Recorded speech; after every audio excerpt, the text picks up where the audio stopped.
Assalamualaikum warahmatullahi wabarakatuh. Hai, halo, selamat datang di A-Vlog, audiovisual vlog yang membahas tentang dunia perkontenan dan vlog.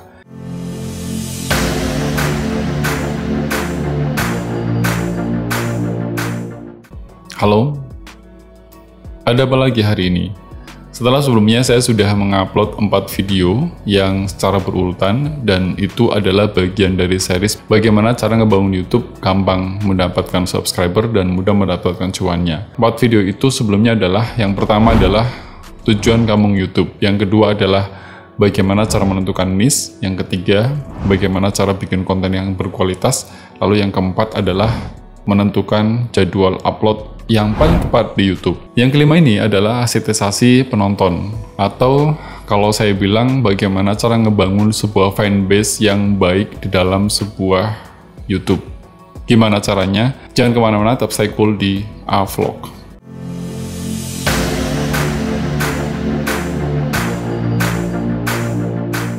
Setelah kamu melakukan 4 langkah hal yang sudah saya sebutkan, yang sudah saya ceritakan di kanal ini, lalu yang kelima adalah asetisasi viewers atau penonton. Itu caranya gimana sih? Yang paling pokok adalah kenali dan libatkan penonton kamu, lalu kamu di sana bangun komunitas. Ketika kamu ngupload konten, lalu di sana banyak yang like, lalu di sana banyak yang komen, lalu di sana banyak yang memberikan apresiasi, itu kamu harus langsung tanggapi. Jadi kamu ngupload tuh jangan ngupload tok, nggak bisa ngupload aja tuh nggak bisa. Harus sering kontrol, harus sering buka. Bahkan saya pribadi kadang itu sampai di handphone yang saya punya ini, itu saya sering mendapatkan notice dari para viewer saya yang memang apresiasi terhadap konten yang saya buat.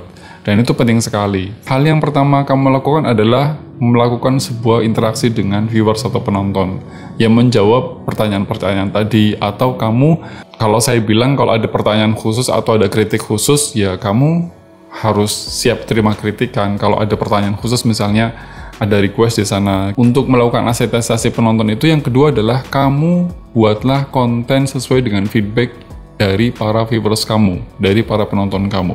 Nah, ini pula yang sedang saya jalani, ini pula yang sering saya lakukan.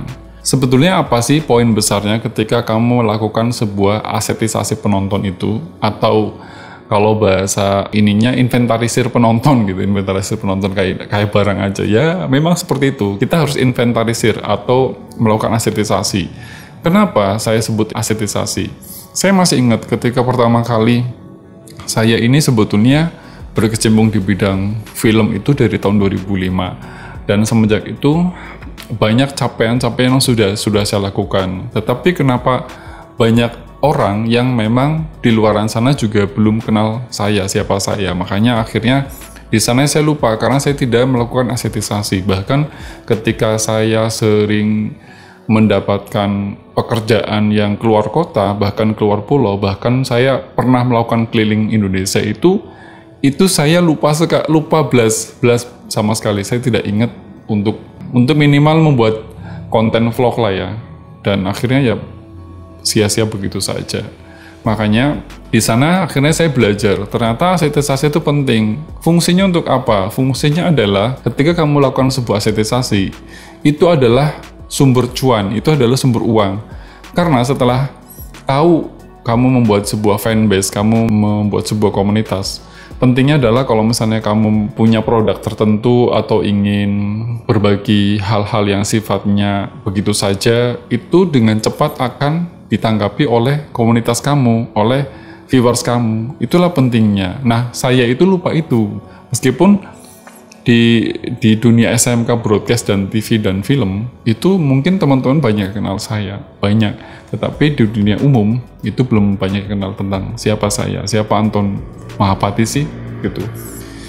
Ya, itu pentingnya. Makanya banyak sekali kenapa ini ada hubungannya biasanya dengan masa depan kamu. Misalnya kamu sudah punya viewers banyak, itu ada hubungannya dengan endorsement tadi. Sebetulnya ketika orang bikin konten atau bikin YouTube itu tujuan utamanya tidak hanya AdSense saja, tidak hanya dapat sponsor aja, tapi kamu juga bisa melakukan affiliate, kamu bisa melakukan namanya endorsement. Nah, itu bagian karena kamu sudah melakukan yang disebut dengan asetisasi penonton. Nah, itu nanti kalau di istilah digital marketing atau di istilah pemasaran, ya pokoknya marketing lah ya, digital marketing itu penting sekali. Syukur-syukur ketika kamu sudah melakukan asetisasi penonton itu, misalnya bisa aja misalnya kamu punya produk tertentu, misalnya ini topi ya, topi ini teman-teman misalnya kan mau pengen topi saya yang mas topinya keren loh, mas topinya keren, boleh dong cara mendapatkan topi ini gimana sih ya. Mungkin itu nanti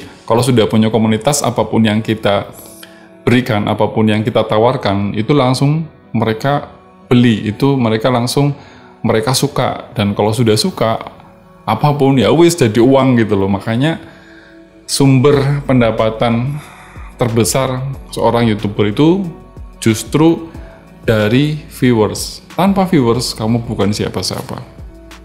Setelah kamu sudah menentukan bisa bikin konten, jangan lupa kamu melakukan sebuah promosi di media sosial. Di media sosial ini yang menurut saya, pengalaman saya, yang paling efektif untuk promosi itu adalah pertama TikTok, yang kedua itu adalah IG, lalu yang ketiga itu Facebook ya. Kalau misalnya mau promosi ya. Kalau yang X atau Twitter menurut saya kurang efektif, karena di Indonesia ini X itu, kalau di Indonesia ini kecenderungannya lebih banyak ngomongin politik. Hal untuk melakukan promosi di media sosial yang baik itu salah satunya tadi TikTok, IG, dan Facebook. 3 ini penting. Nah, caranya gimana?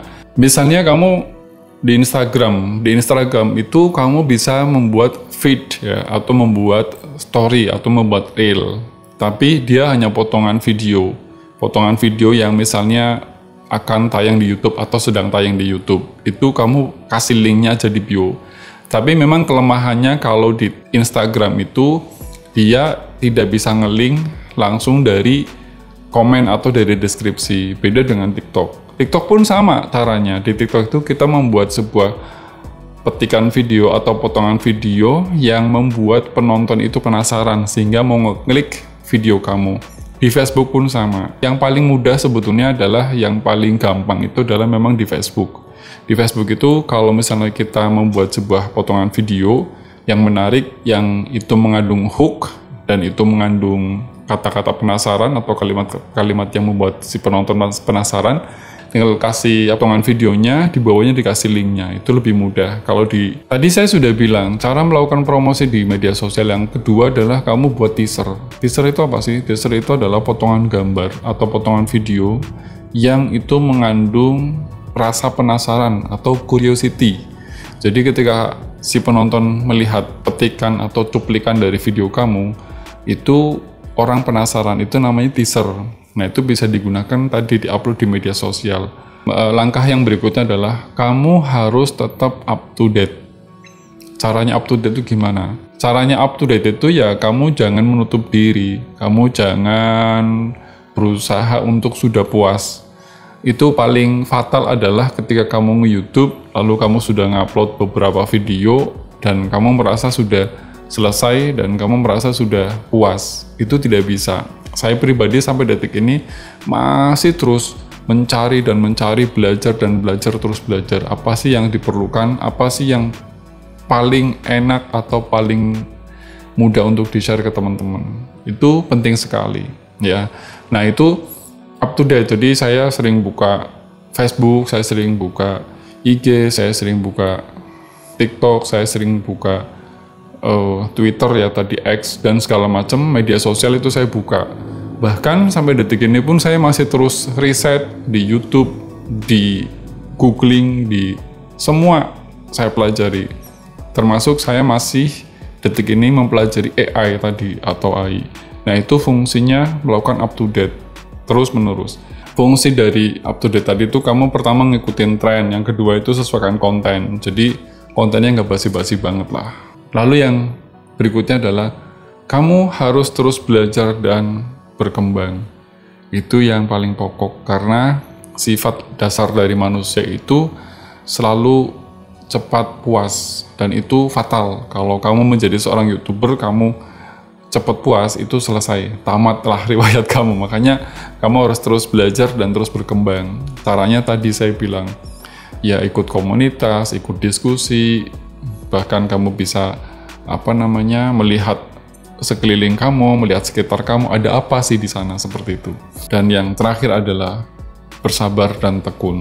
Kunci untuk kamu ngebangun YouTube gampang mendapatkan subscriber dan mudah mendapatkan cuan itu adalah yang terakhir, bersabar dan tekun atau konsisten.